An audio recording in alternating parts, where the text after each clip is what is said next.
Good morning, everybody. Welcome back to Nellie Ruth Designs. Well, I'm sitting here working on a project I did not think I was going to do or have to do, but I am doing it. Here lies my garden journal.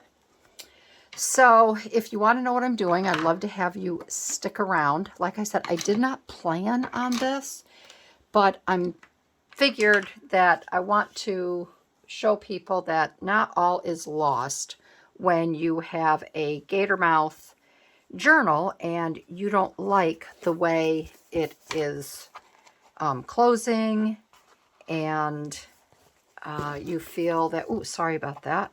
You feel that it's just not working for you. I am deconstructing the entire journal. And I'm just going to show you really quick what I do. I was going to do a flip through because I finished the pages that I was working on the other day. And I decided I took them out. I took all of the signatures out. I'm still going to do a flip through for you when I get it done. But it was just getting too big and I couldn't stand it. So I'm going to end up taking half of it out, which I have signatures over here that are not used yet. I have not used any of these. These were towards the back of the book. And I have, yes, I have photos in here. So this will be the one book. I will put this back together. And then this one here, I'm going to make a second book just to carry it through. And then what I decided to do, I might have a couple more signatures that, with the simplicity that I have hanging around where I wanted to create a journal and I didn't, but I have the signatures together. I may put one more signature in a second book. After that, I'm going to be putting anything I do in photo albums because I'm not making journals anymore. Just, oh, here it is here. Here's number 3. Duh. There we go. So I do have my 3 signatures here. I have 3 here, and then I have 3 here. So, but I'm not making journals anymore, like I said, just for this fact. I was going to try to, and I'm not going to do all of this with you, but if you glue something down, don't be afraid to go back and peel it off. When I originally created this journal, I just had I used a stupid string. I used something I should never have used because I was just learning. And it isn't made for books. It's more of a decorative thread. And you can see it's not made for journals. But I liked it and I thought, oh, well, wouldn't that be pretty? It's green like a garden, blah, blah, blah. And two of the pieces snapped on me. And I said, well, you know what? I'm going to take it apart. So I created this book, but I didn't like the bind. Was it a binding? The binding on it. So then I added this ribbon, and then I added a bunch of sari silk. I wove it in, and I'm thinking, oh my good heavens, do I really want to take this apart? And I said yes.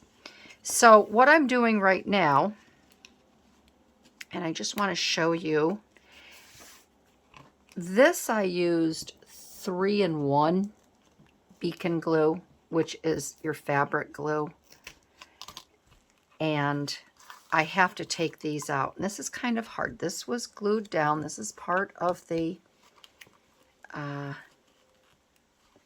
kind of hoping I don't make a hole in my material, in my fabric. But I'm just kind of working at it with my handy dandy trusted paddle again. And I'm just kind of lifting, and I just have to kind of rip this. There we go. And I'm just taking this off. This was glued down, but as you can see, I've pulled it away a little bit. I don't care. I really don't care.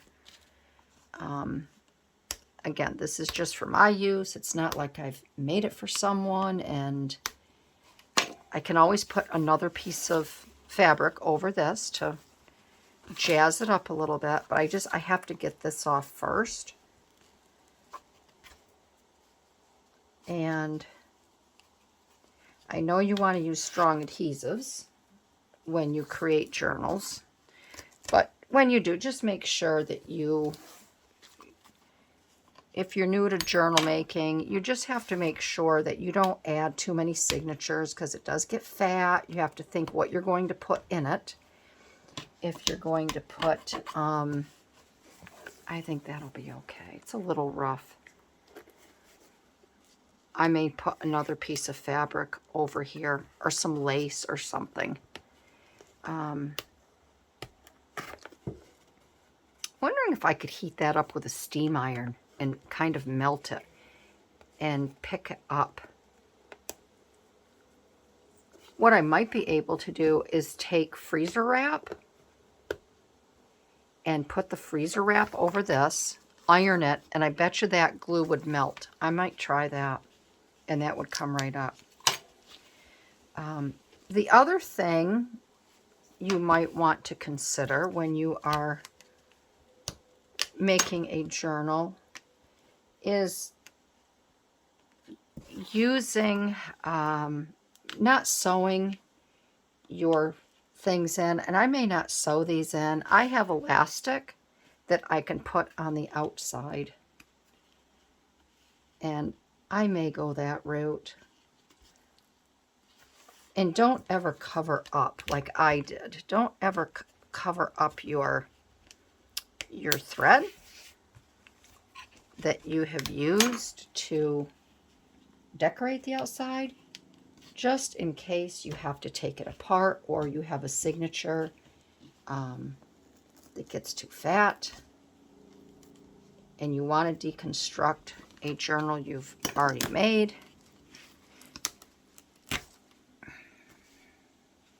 So I just thought that I would show you this.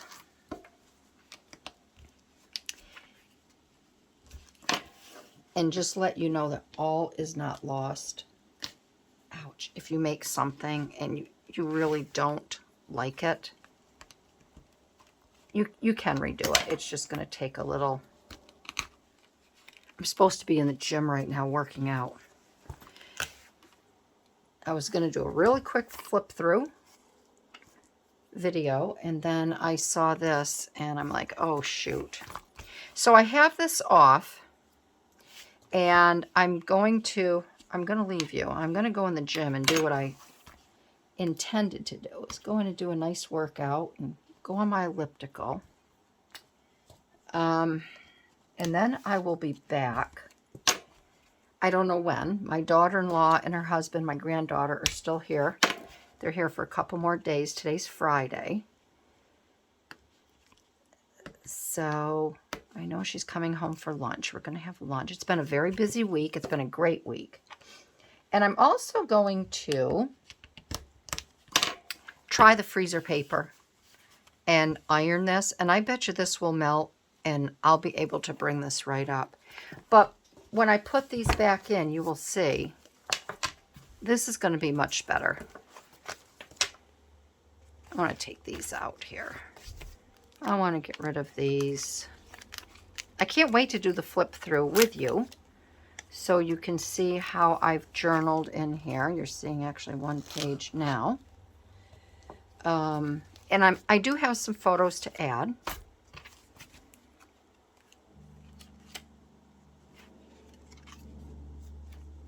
And how I write in here and what I write.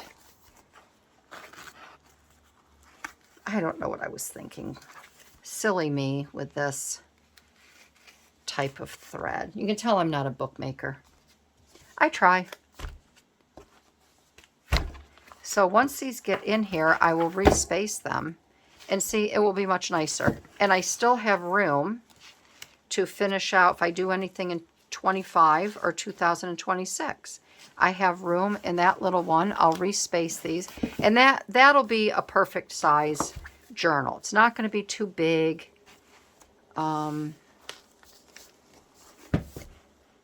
It'll fit on the shelf rather nicely. So I'm going to gather some real supplies, thread, to sew these journals in. And I'm, like I said, I may just get my elastic and do that. I did that on a couple of my other journals. Looking for the center here, folks.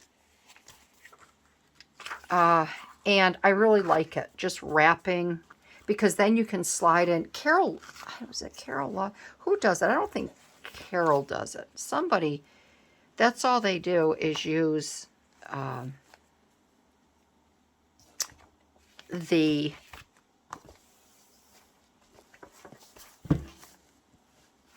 elastic that comes here and around and up. Then you can just slide your pages in and out as you're working on your journal if you want to do that. So I'm going to set this aside. I'll gather some materials, and maybe, just maybe, we could make a cover. We could make a cover for these three. All right. And then I will have I'll have my 2 gardening books done, and that will be out of the way. So when I return, we will continue to work on this project.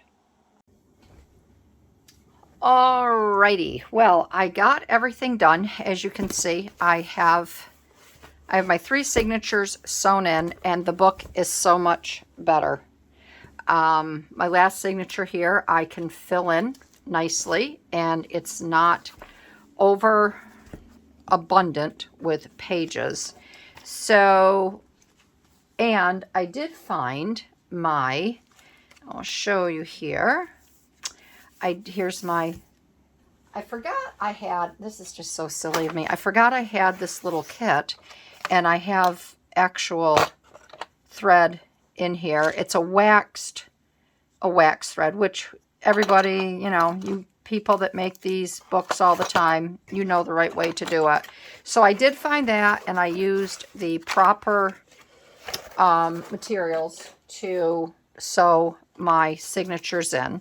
So I have the 3 journals, I have the 3 signatures here. And I'm really pleased because I do have enough room to continue with photos in here. And I will have some more photos, but let me show you what I did. I have a couple pictures here that I want to put in, and I will tell you why I took pictures of this one. This here is my ruby spider, and this is the actual daylily that I have out front. That is, and these are saucer size. These are like lunch plate size daylilies. They're absolutely beautiful. So I wanted to put these together, and I want to pair it with my mallow. So let me show you what I did, because I really do. I forgot how much I like working in this journal. And I'm kind of glad that I forced myself to print my other pictures out. I had been reticent in doing. So let's see. I showed you that. This here. These are the photos of the wall back in 2022. I think I added these here. This is when they did the new bricks. 2022. Okay. So I added these here. Now these go back to 2022. These are all plants that I planted over in this section of the bed when it was all redone. And I will show you that. This was all overgrown, and it was just a mess. So this was all overgrown, all out here. And then I had Chet come, and we had the new sod put down around the barbecue area. And then this is the bed here that I planted. all of these plants here. The orange piku, I think that's how you pronounce it, which is a very pretty plant. Looks a little tropical. And then I planted all of these foxgloves. My husband saw these and he really wanted these. So we had Camelot lavender, Arctic fox rose, Camelot cream. They were absolutely stunning when I got them, of course, because they came from a nursery.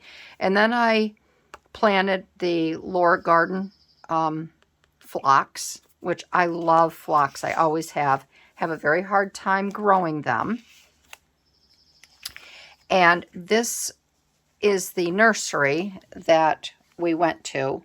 You can see here when I brought them home, they were absolutely beautiful. Here they are all in the car. This is the nursery here that we go. And then this was the area that I planted everything in.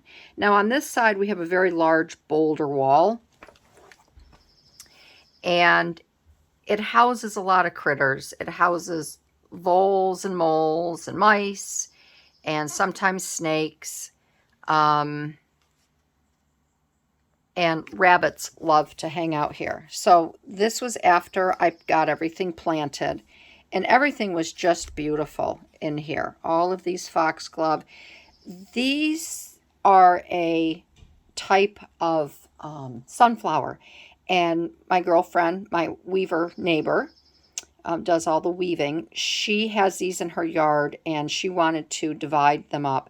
So she gave some of these to me. And these are planted inside. You can see these are planted inside the fence area around our pool. These do very, very well. Unfortunately, all the foxglove and such, they didn't make it. I wasn't sure if they were an annual or a biannual. I shouldn't say annual. They're a perennial, but sometimes these only bloom every other year. So this little card here that I have in here, I did an entire oh, what do I want to say? I did an analysis on, you know, will I buy these again? No. Why I think they didn't come back, so on and so forth. So I continued through my book, and this is the one reason why I really like having a gardening book. I ran across, this is Imitation German Bearded Iris, because bearded iris are one of my favorite plants. My mom always had iris. Then when I flip it over, and I found that I had this Ozark Rebounder, and I had My Friend Jonathan. And obviously these were put in here because when I first did my book, you find these, what do you call these? In the back of a library book or a school book. All right, I bought these from the library store. I did a writing on these. I cannot find any of these in my yard. So obviously in 2022, I purchased these. That's a daylily. I purchased these iris. Here it is right here. 3 iris, and they're nowhere to be found. And if I hadn't gone through my book to do an update, I would have totally forgotten about these. So the only thing that I can think is I have one bed that is full of iris, but it's being choked out by wild iris and some daylilies. So what I'll do, I made a note in here in 2026, I'm going to, which will be next spring or even this fall, I'm going to go out there and I'm going to look in this bed because they've got to be in there. But again, I think they're being so choked out that they're not coming up. So I added the pictures here. And again, I put in here 2023 front flower beds were cleaned up and new mulch put down. I also added sod to the small circle under the maple tree, which I now refer to as the putting green. That's this little section here. This little section in my home used to have mulch. Then it had creeping, juniper bushes. I never knew what to do with this. It was a very odd area. So in 2023, I had Chet rip everything out, and I decided to put sod down. Everything else can be done with a riding lawnmower, but we have to use our push mower up here just because you can only access this little area right through here. That's where our electrical box is from National Grid. So I have to keep this open. So if anything ever happens, which it has, National Grid has to come in, open this box up, repair it. And I just call this my little putting green, which I should have had. That would have been fun to have Chet make that into a little putting green. So I finally got these down, did my little notes there. This here, I will do a little collage here. Maybe we'll do some sort of collaging on here at some point. This here, I had run these photos, and this was, I remember when I worked on, this is the entrance to our home. So this is the left side and this is the right side. It's a very wide, large entrance. And I remember these are all lilac bushes here, and I have lilac bushes all up here. And I remember it was a very, very hot week. And I was out here, I cleaned all the weeds out of here. And then I cleaned all the weeds and miscellaneous stuff out of this wall. It's a very long wall. And then I got up in here and I trimmed all the lilac bushes. There was a lot of things hanging over. I trimmed all that. But I got all of that done. We have accent lighting in here as well as the sprinkler system. So this is what it looks like now. I decided to clean up the front gate area. I trimmed all of the lilacs above each wall and stripped the stone wall beds with any old plantings and weeds I could find. I then planted all daylilies and hostas in each bed. These beds are thriving. So I don't know if you can see, I have hostas in between, which I will end up having to move because the daylilies will take everything over. But this just looks really pretty now when you drive in. There's daylilies on each side. There's all daylilies over on here. But this is a recent picture. This was last week. The daylilies are on their way out right now. But I thought I better go out and get a photo just showing that, everything worked out really well there. I got these photos in, and then this here, instead of writing something here, I wrote what I did here on this card and the date that it was done. That just slides in there. And then I haven't written anything about this yet, which I will. I'll probably write that on a little card here, which I can do now. So this here, I'm just going to say on here that the sprinklers wouldn't shut off when they were supposed to, and that there was sand down inside the heads. I forget what they call them, but if you get any sand or grit in any of these heads, it can just stop the unit from turning off. These are all plastic parts. I mean, it's too bad. I wish that they made them a little bit better. But I guess it would be easier to clean out. You wouldn't have to do any soldering or whatever. If it was like, you could never do copper piping because it would be too expensive. But these little control panels down here were changed out. Okay, so I just did a quick note on here about that. And let's see what's in here. And that's Let It Rain. And it's the explanation on here. And I'm just putting that on there. So I have the bill and the receipt with the explanation. So I can just refer to that with this here. This I will do. I'll do a little collage in there at some point. Over here, this is where, okay. So this here, I went ahead and I wrote new flowers were added to the mix in 2023. And this covers these pages right here.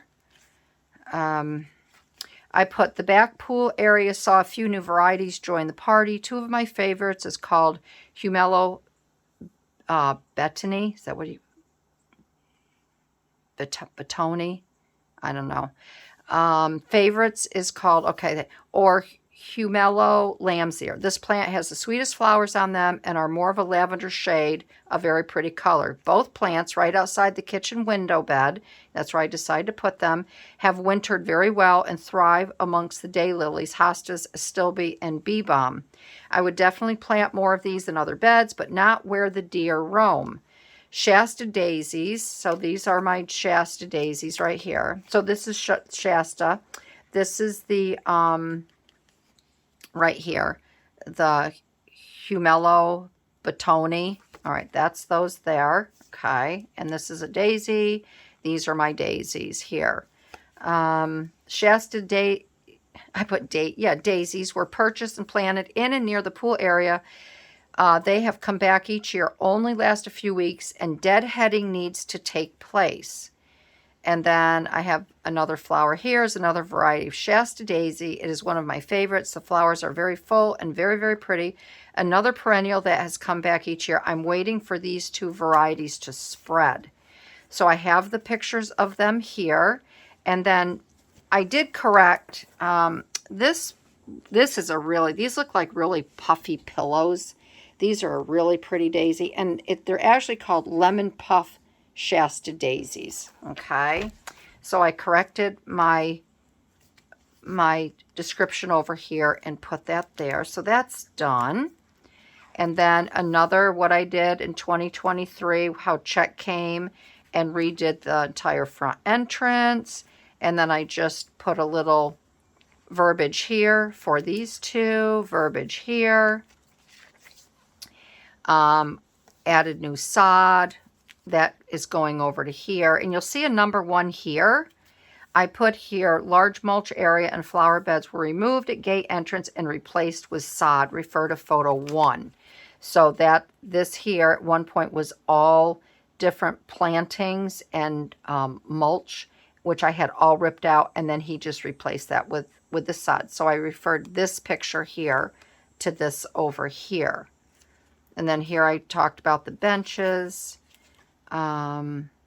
This was here for the septic. I wrote up, this happened in August of 24.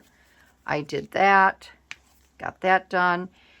This is where I changed out the front. This was a 30-year-old bed. I had a dwarf crab tree in here, and it's showing Chet taking everything out and getting it prepped for sod. I just wanted to have the lawn extended over here. It just got to be too much. I had too many flower beds. So that is done. This is 2024. Chet came to trim all the shrubs and bushes.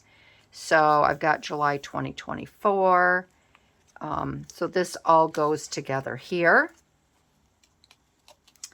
And then I have the pool here. I'll do a little tiny bit of verbiage here.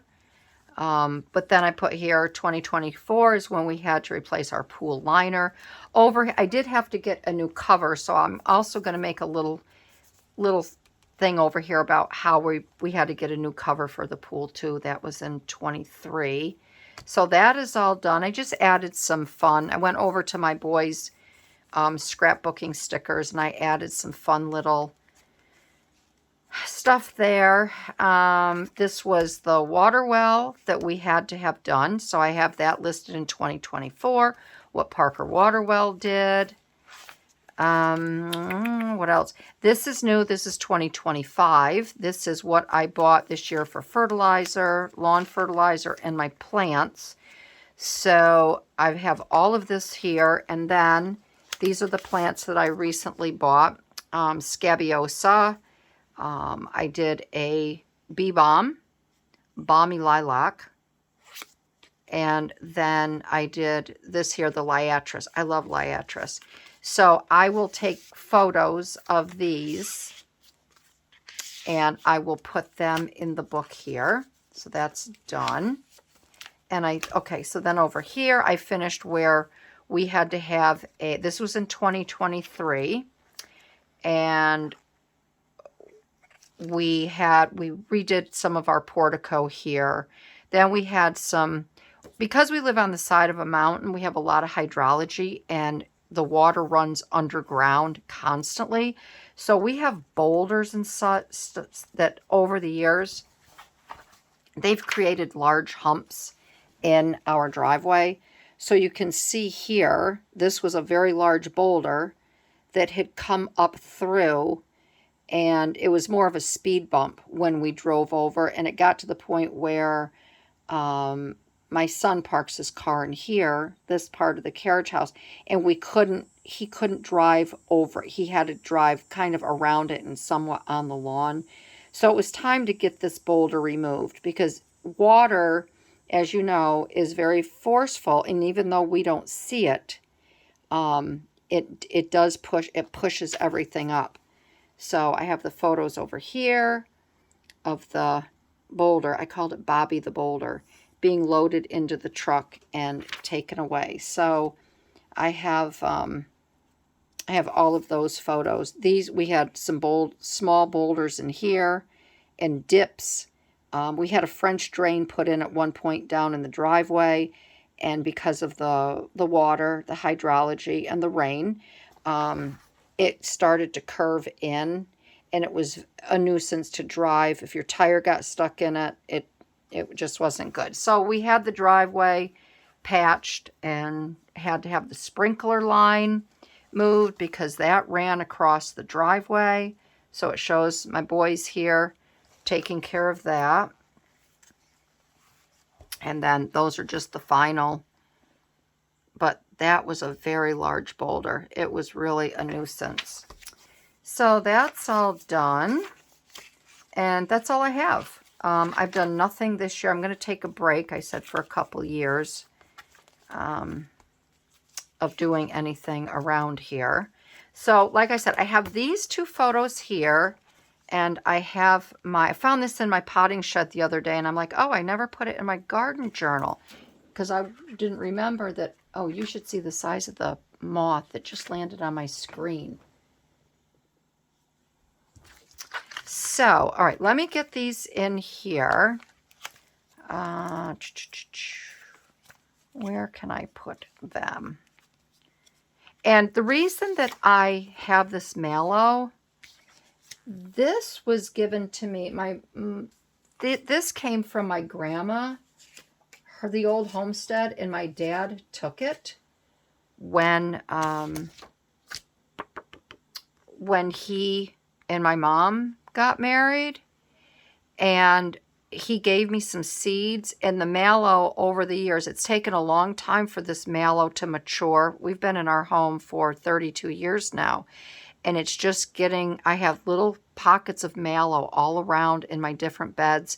So this fall, I'm going to dig all of these plants up, and I think I've got like 8 or 9, and I'm going to go around the property, dig them all up, and I'm going to put them all outside my kitchen window.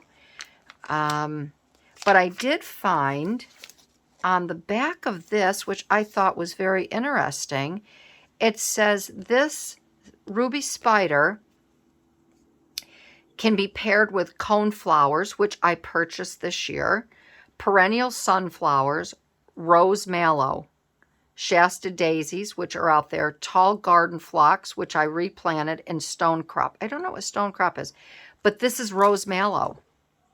So I'm going to make a new bed, and I like this. This reminds me of the rose mallow. So what I'm thinking of doing is, this is not a pocket or anything. I thought this was a fun little pocket, but it's not. It's just a little house. I think what I'd like to do is I'd like to put my mallow here, and I'd like to put my daylily here. Take these out, and I'd like to put my ruby spider in here. So I think that's what I'm going to do.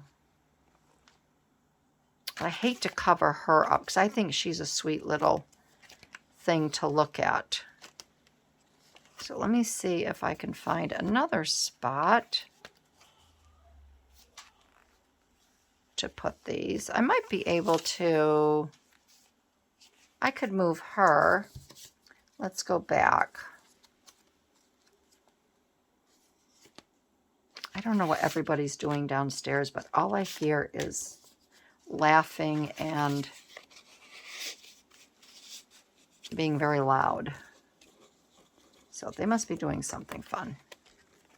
My daughter-in-law and son-in-law and granddaughter are going with their friends today out on the boat, out on the lake, out on Lake George. I'm going to put this like that. And it's a beautiful day. We have had the most beautiful weather, and everybody leaves. Oh my God, what are they yelling about down there? Everybody leaves tomorrow to go back to Florida. Okay. All right, so that's going to go in there like that, which will be just perfect. And we're going to put this like this. I'm just using my double-sided tape. You can't really see me do this. And I'm going to put that there like that. And I think that is just perfect. So that is it. I just wanted to show you how I updated, how I tore my book apart. It is much easier to handle. And then I will be making a new, journal with the other 3 for future years. And I'm just going to tuck these. These are my little bookmarks like you have in a Bible. And that is it. So I hope you enjoyed this little video. Don't be afraid to tear your book apart, redo it. I don't really care what the side looks like here. All I know is it's much more manageable. I have the right thread in here, and it's not a big gator mouth like it was before. And yeah, I'm happy. I'm happy with the results. So again, if you liked this video, I would love to have you give me a thumbs up. Let me know what you think about the journal. I think these are wonderful, especially if you end up selling your home down the road and the new homeowners come in. You can just say, here's a gift from me to you. It has everything in here about the property, about the flower beds, about the flowers, about what we have done, how we've kept it up, what we've done to the roof. You know, the last time we had the slate repaired, or, you know, the hot water heater, or we had new windows put in this year. You don't remember. You honestly don't remember. As years go by, you think you do, but you don't. So I encourage everybody to keep some sort of journal, especially if you're younger and you're just starting out. Because, you know, you may sell your house down the road, and like I said, you're not going to remember when people ask you questions, and very important questions. So I really like this journal. So that is it, my friends. I want to thank everybody for joining me today. And if you're new to my channel, I would love to have you subscribe, and I will see you in my next video. All right, everybody. Bye-bye.